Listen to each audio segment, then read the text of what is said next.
Chugwater Chili Kitchen. Today we're going to do another recipe for you out of our Chugwater Chili cookbook.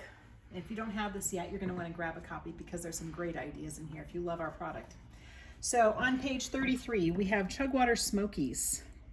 Maybe you've had other times where you've had these little smoky links and they've maybe had barbecue sauce or something like that on them. This is a great way to add just a new flavor to that sort of recipe.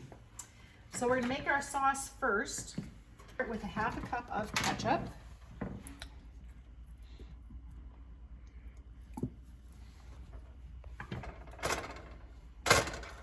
And then we're going to add 1.5 jars of our red pepper jelly.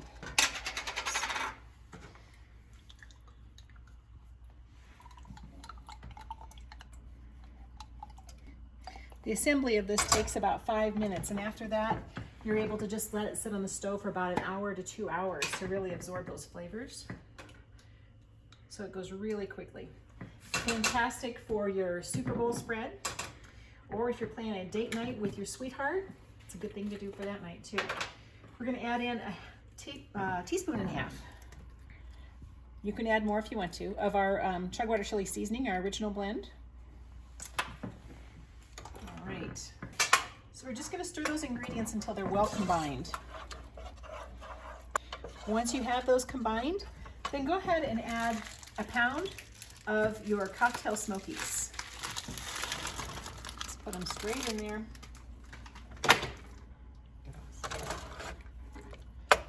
Cover them with your sauce. You're going to want to bring this to a boil so those flavors really permeate and blend with each other and get into those sausages really nicely.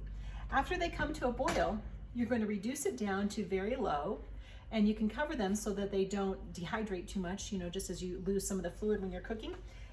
Just cover them and let it simmer on the stove for about 1 hour to 2 hours. After that, you can serve them in a warming tray or even a small crock pot. Thanks for stopping by.